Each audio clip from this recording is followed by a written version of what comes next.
शिव शक्ति के जैसा नारायण के सामने हमने उपस्थिति में एक बार फिर से हमने यहाँ पे शादी करी है।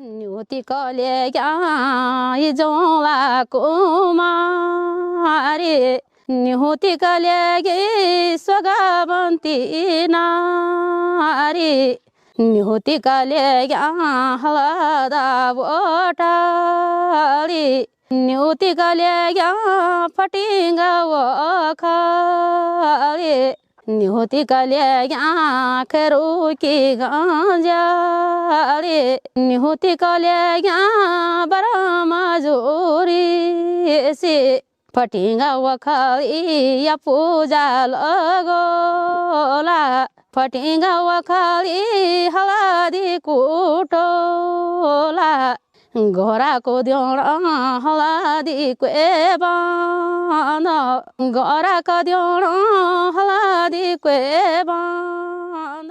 नमस्कार दोस्तों, मैं सुदर्शन कैंतरा हिलवानी.com में आपका स्वागत करता हूं और आज हम मौजूद हैं त्रिजुगी नारायण में। त्रिजुगी नारायण को वेडिंग डेस्टिनेशन के तौर पर जाना जाता है। जो ये स्थल है ये शिव पार्वती का विवाह स्थल भी है। तो अभी हम त्रिजुगी नारायण के रास्ते में हैं और त्रिजुगी नारायण के दर्शन करने के लिए हम लोग पहुंच रहे हैं। बीच में रास्ता भी ख़राब था, लेकिन हमने बीती शाम ही वैदिक मांगल वैदिक में रूम लेके हम पहले पहुंच चुके थे। उसके ही कुछ आगे रोड ब्लॉक हो गया था, तो हमारा सौभाग्य था कि आज हमने त्रिजुगी नारायण के दर्शन करने थे। इसीलिए हम बीती शाम ही सोनप्रयाग से 4 किलोमीटर आगे मांगल वैदिक में ठहर गए थे और अभी हम त्रिजुगी नारायण जा रहे हैं, जहां शिव पार्वती का विवाह हुआ था। और उत्तराखंड में या पूरे देश या पूरे विश्व में जिसे वेडिंग डेस्टिनेशन के तौर पर जाना जाता है।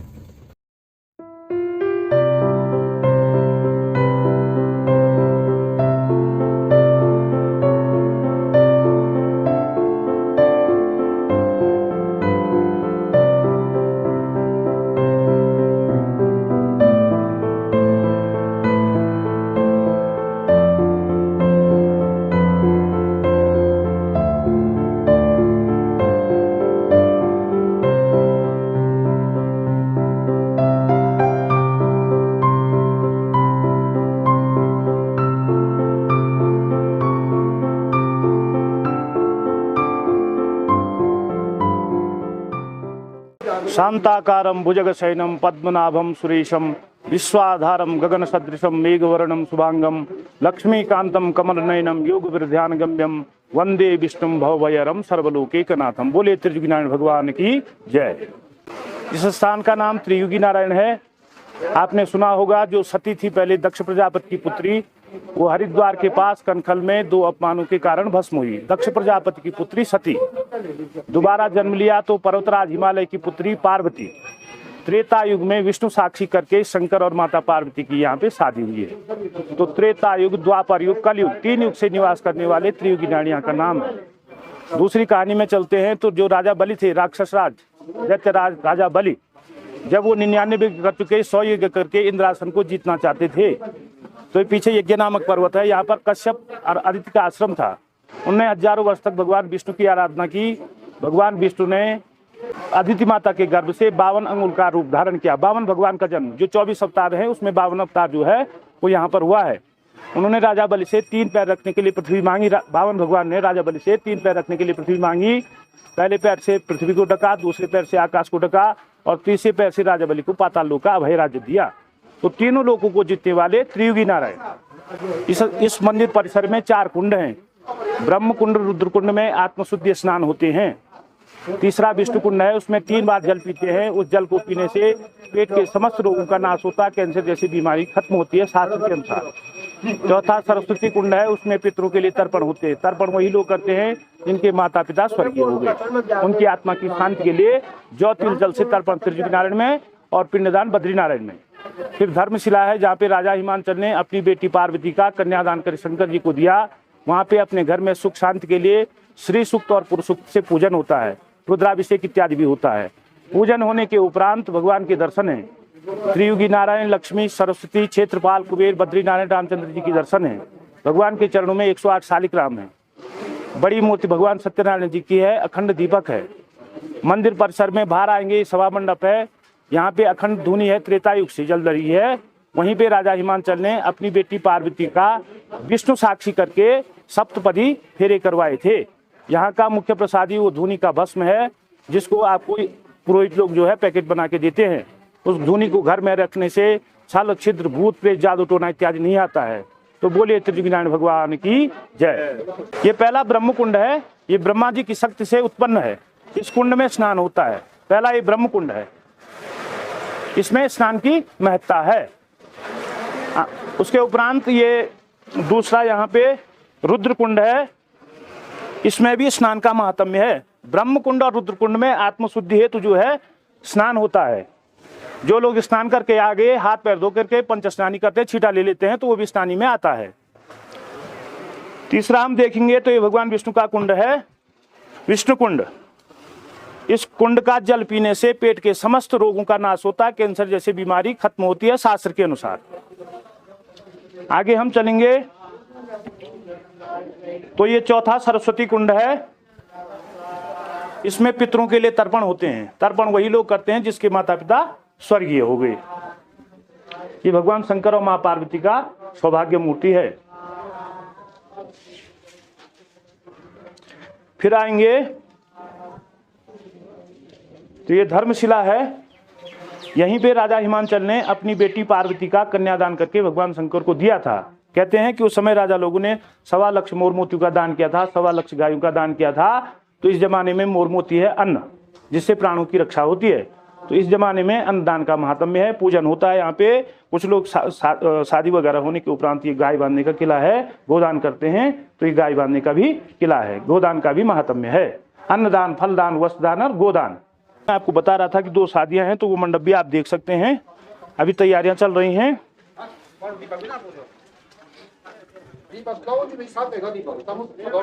प्रथम ये शादी होगी, ये लगभग 2-2.5 घंटे इसमें लगते हैं शादी में। एक शादी में ये शादी होने के उपरांत जो है तब दूसरी बारात यहाँ पर आएगी, दूसरी शादी होगी। डाउन सीजन में, ऑफ सीजन में जब भगवान केदारनाथ बद्रीनाथ जी के कपाट बंद हो जाते हैं तो मुख्य स्थान वो है जो मैंने अभी धर्मशिला नामक आपको बताया, तो वहाँ पर शादियाँ होती हैं। लेकिन जैसे अभी शादियों का बढ़ गया है तो मामला यहाँ पे त्रिजुगी नारायण में है, तो एक दिन में लगभग 30 शादियाँ भी होती हैं, 30। तो तब 3 मंडप हैं। एक तो वो हो गया धर्मशिला, एक यहाँ पे हो गया 2, और एक जहाँ पे हम अभी बना रहे थे वीडियो, वहाँ पर 3 प्रांगण में 3 जगह पे जो है शादियाँ संपन्न करवाई जाती हैं। उसके उपरांत मंदिर प्रांगण में पंचनाम देवता हैं। सर्वप्रथम द्वारे पर गणेश जी हैं, और इस मंदिर के रक्षक मच्छिंद्र नाथ जी हैं तांबे की मूर्ति में। इस पूरे मंदिर परिसर के रक्षक मच्छिंद्र नाथ जी। उसके उपरांत इधर हम देखेंगे तो यहाँ पे ईशानेश्वर जी हैं, और इधर माँ अन्नपूर्णा जी हैं। ये माता अन्नपूर्णा जी हैं।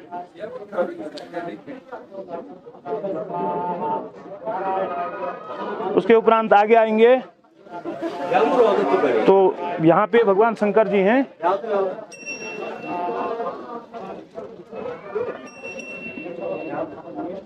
और आपके पीठ पीछे बजरंगबली जी हैं।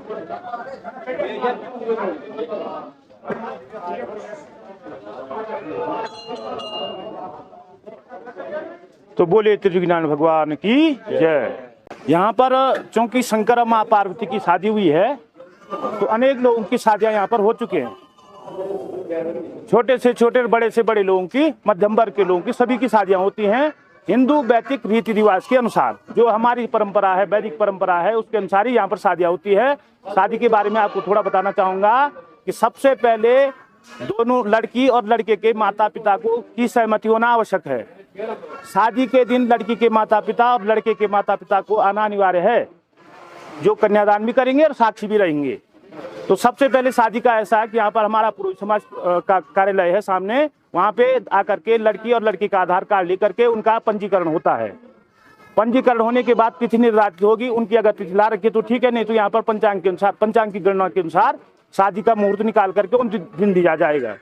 शादी के दिन जो है कम से कम दोनों पक्ष की ओर से ज़्यादा कम से कम 30 लोग, क्योंकि एक दिन में कई शादियां होती हैं, अगर ज़्यादा लोग आएंगे तो मंदिर परिसर में पैर रखने की जगह नहीं होती है, तो इसलिए कम से कम ज़्यादा से ज़्यादा 30 लोगों की अनुमति हम देते हैं। उसमें 10-20-5 लोग तो ऊपर नीचे हो ही जाते हैं। शादी बिल्कुल हिंदू धर्म के अनुसार, वैदिक परंपरा के अनुसार होती है। शादी के दिन जो है सबसे पहले बालिका आएगी, उसके मम्मी पापा आएंगे, उनका गणेश आदि पंचांग पूजन होता है, उसके बाद बारात आएगी, दूल्हे अर्घ होगा, मधुपर्क होगा, महासंकल्प होगा, सप्तपदी फेरे होंगे, सिंदूरदान होगा, उसके बाद यहाँ पर जयमाला होती है, उसके बाद भगवान के दर्शन हुए और अपनी यात्रा की ओर आगे बढ़े। हेलो नमस्ते। हम टूर से आए चार धाम की यात्रा करने के लिए और मेरा नाम विपिन लिंबानी है और इनका मेरे धर्म पत्नी का नाम है चेतना लिंबानी। हम त्रियुगी नारायण की स्थान पे यहाँ पे आए जहाँ पे शिव और पार्वती का मैरिज हुआ था, विवाह हुआ था और प्रेजेंसी ऑफ नारायण। तो इसमें हमने यहाँ पे फिर से ऐसा शादी की जैसा हमने यहाँ पे एक ये मुझे पहनाया उन्होंने और शिव शक्ति के जैसा नारायण के सामने हमने उपस्थिति में फिर से शादी की है। और हम लोग थाने से मुंबई से आए हैं। बहुत बढ़िया एक्सपीरियंस हुआ है, हम लोग ने बहुत एंजॉय किया यहाँ पे। और ये अपनी हिंदू सनातन संप्रदाय जो है उनको अखंड रहना चाहिए और लोगों से अपील सबसे बात भी करता हूँ कि सब आए यहाँ पे और यहाँ पे देखिए अपना कितना बढ़िया रिचुअल्स हैं और रिक्वेस्ट करता हूँ सब लोग आना और जरूरी है इफ आप सनातन हो तो।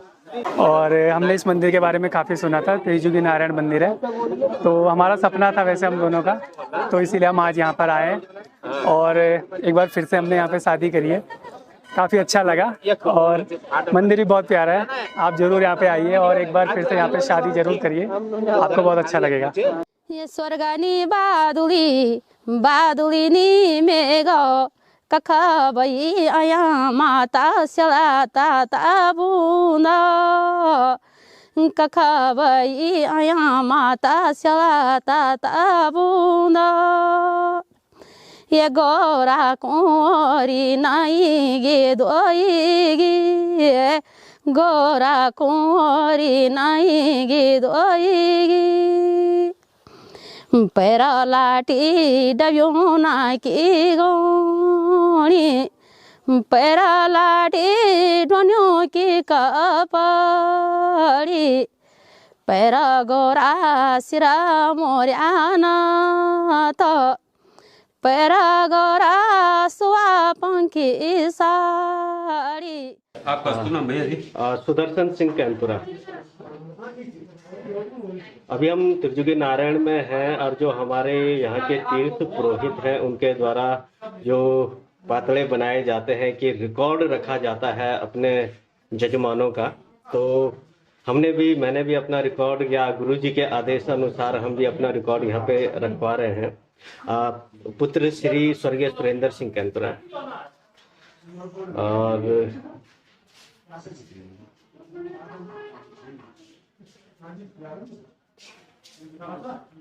तो यहाँ के तीर्थ पुरोहितों के रजिस्टर में उन्हें भी अपना नाम अंकित करवा दिया है। आपकी दादाजी का नाम? दादाजी का नाम भागचंद, स्वर्गीय भागचंद सिंह कैंतुरा। पुरानी डिटेल जान रहे थे आप अपने पूर्वजों की? हाँ। तो मिली आपको?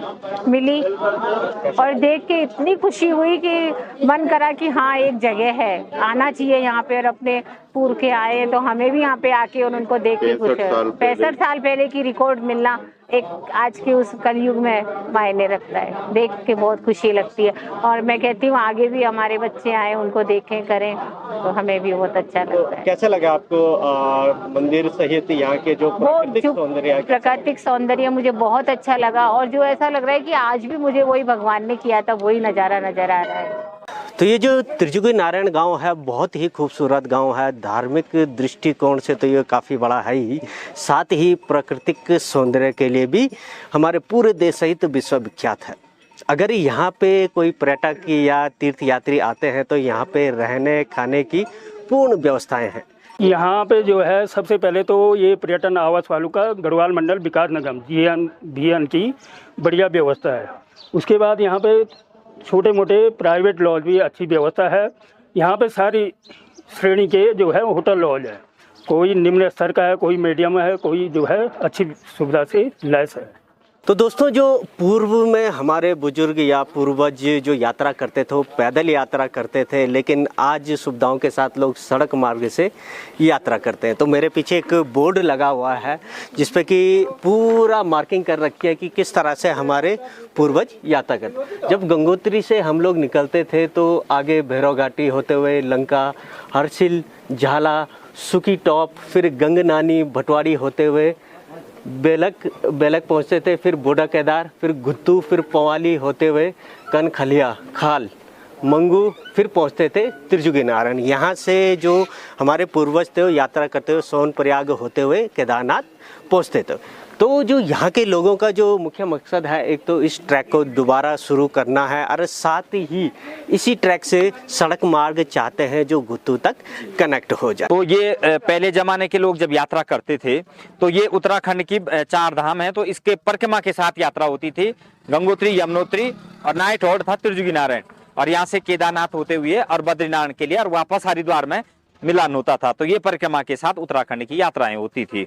तो जो ये गुत्तू वाला मार्ग जो है बिल्कुल बंद रह गया। अब हर किसी को सुविधाएं चाहिए, तो यात्रा जो हो रही है यात्रा। लेकिन पहले जमाने में उत्तरकाशी और टिहरी के जितने देवता, यात्री, पैदल लोग जो भी आते थे सारे इस रास्ते आते थे।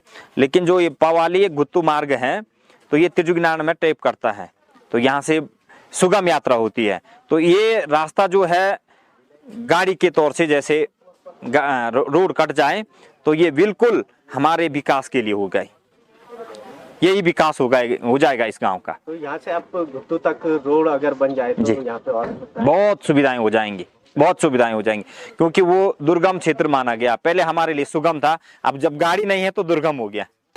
हिमालय की पवित्र हिमालय की गोद में बसा हुआ लगभग समुद्र तल से 2000 फीट की हाइट पे, 2000 मीटर की हाइट पे ये खूबसूरत सा गांव है त्रिजुगी नारायण। और ये जगह हिमालय में बहुत पवित्र जगहों में से गिनी जाती है। ये जो गांव है ये वही स्थान है जहां भगवान शिव ने माँ पार्वती के साथ विवाह बंधन में 7 फेरों को नारायण को साक्षी मान के 7 फेरे लिए थे। और हिमालय में एक ऐसी जगह है, एक अलौकिक जगह है जहां 3 युगों से अभी भी उनके जो शादी की विवाह मंडप की जो धुनी है वो जलती रहती है। धार्मिक स्थान की महत्ता के साथ साथ ये जगह जानी जाती है प्राकृतिक सौंदर्य के लिए भी, और ये जगह जानी जाती है एडवेंचर के लिए भी। यहाँ से एक केदारनाथ का भी ट्रैक निकलता है और यहाँ से बहुत खूबसूरत एक ट्रैक है पवाली काठा का। पवाली काठा का ट्रैक भी बहुत फेमस है। यदि आप नेचर ब्यूटी, आप हिमालय प्रेमी हैं तो एक बार आप इस क्षेत्र में जरूर आइए। तो अभी हम त्रिजुगी नारायण मंदिर में हैं और बहुत ही खूबसूरत जगह है। चारों तरफ का जो दृश्य है बहुत ही खूबसूरत है, लेकिन इस खूबसूरत जगह की भी अपनी कुछ समस्याएं हैं, जिसमें कि मुख्यतः जो सबसे बड़ी समस्या है वो है सड़क मार्ग का। तो हमारे साथ यहाँ पे पंडित जी बैठे हैं। पंडित जी, आपका शुभ नाम? मेरा नाम विवेकानंद गैरोला। तो गैरोला जी, मैं आपसे जानना चाहूँगा, यहाँ पे इतनी खूबसूरत जगह है, इतने पर्यटक यहाँ पर आते हैं, साथ ही हमारे देश में नहीं पूरे विश्व में एक वेडिंग डेस्टिनेशन के तौर पे त्रिजुगी नारायण को जाना जाता है। यहाँ पे कई लोग विवाह करने आते हैं, तो कुछ लोग दोबारा विवाह करने भी आते हैं।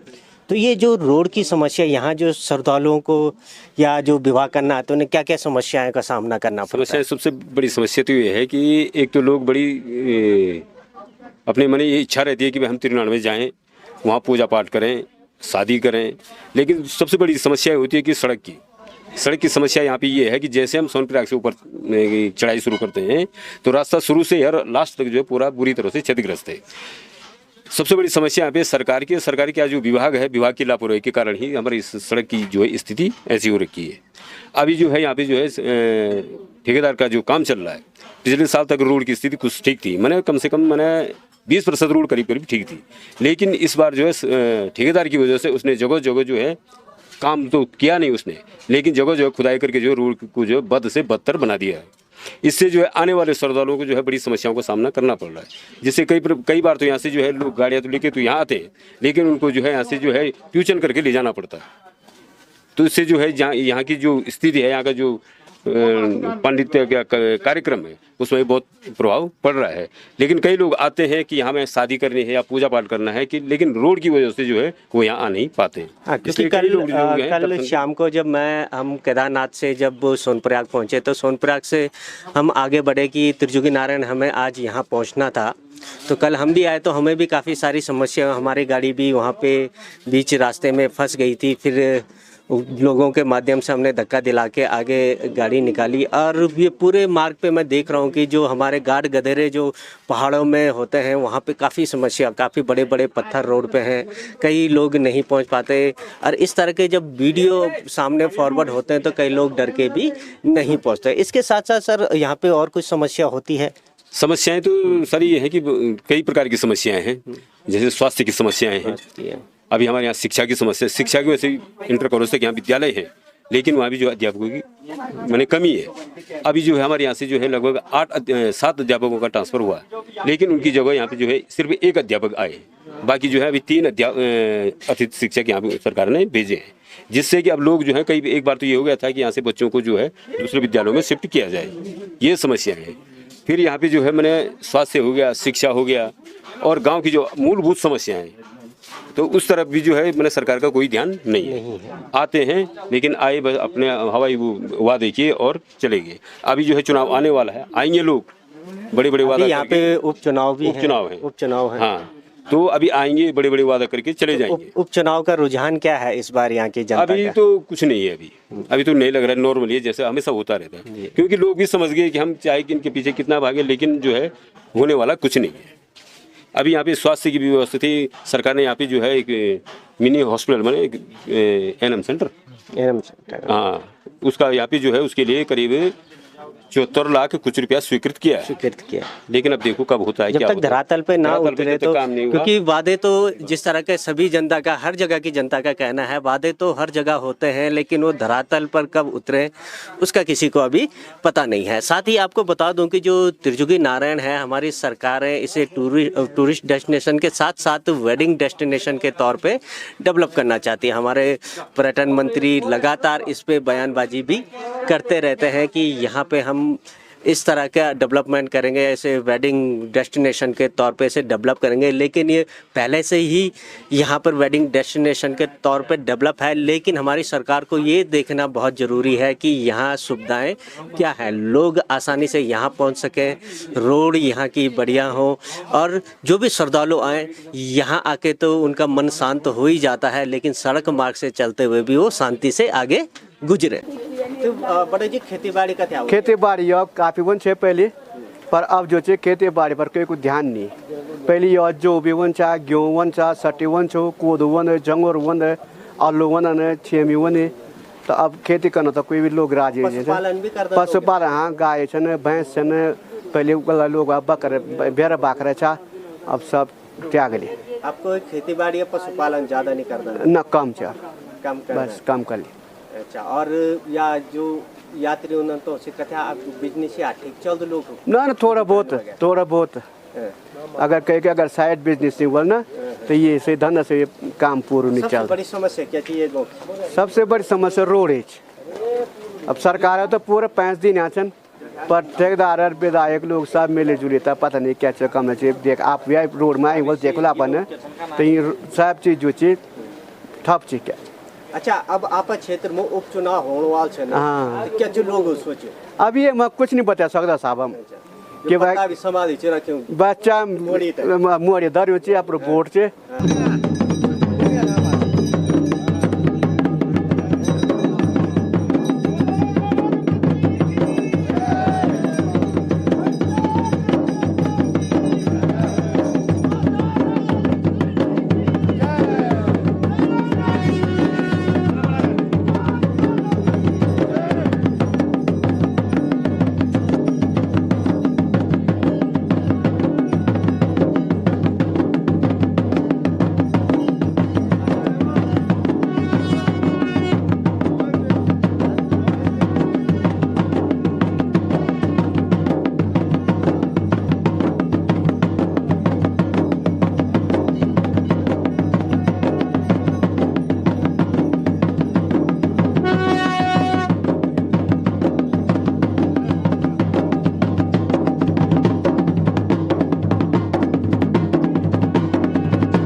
अपवित्रः पवित्रो वा सर्वावस्थांगतो विवाह योस्मरेत् पुंडरीकाक्ष सभायाभ्यन्तरः शुचि पुंडरीकाक्ष पुनातु आसन शुद्धि मंत्रस्य मेरुपृष्ठित उत्तलम छन्दः कुर्मो देवता आसनोपविशने विनियोगः पृथ्वी देव्ये नमः आधार शक्ते कमलासनाय नमः धरणीधराय नमः महासनाय नमः कुर्मासनाय नमः विमलासनाय नमः परम सुखासनाय नमः।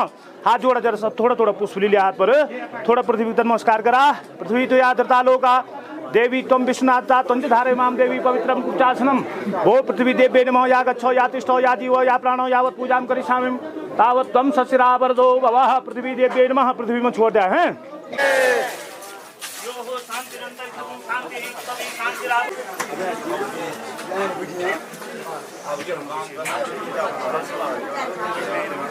देव डोलियाँ चली थी वो भी यहाँ पर पहुँच चुकी हैं, जिनमें कि घंडियाल देवता की डोली, नागेंद्र देवता की डोली और साथ ही राज राजेश्वरी की देवी भी की डोली भी मौजूद है। देव डोलियों ने यहाँ पे जब पहुँची तो सबसे पहले मंदिर की परिक्रमा की, जिसके बाद देव डोलियों के साथ यहाँ के जो तीर्थ पुरोहित हैं उन्होंने पूजा अर्चना की। जय की बोली नोबार की जटा स्वतेरो दिया को जावाई। ये जय की बोली बागंबरी खाला स्वतेरो दिया को जावाई। ये जय की बोली अंग बबूता स्वतेरो दिया को जावाई। ये माता मणावती बहिया छुरी लानी, हम माता मणावती बैदना मणारोनी। निद्योनु बरमा हे बरमा गौरा कुंवरी, हे मेरी बोली बरमा राजा कुंवरी। ये गौरा कुंवरी बे मना सोचलानी, मेरो छौ माता बे तपस्या के बरा। जो ये त्रिजुगी नारायण क्षेत्र है, जो जिसका जो प्राकृतिक सौंदर्य है बहुत ही खूबसूरत है। यहाँ पे लोग भक्ति में सराबोर होके तो पहुँचते ही हैं, साथ ही यहाँ के प्राकृतिक सौंदर्य का आनंद लेने भी पहुँचते हैं। यहाँ पे हर दिन कई श्रद्धालु और पर्यटक भी पहुँचते हैं।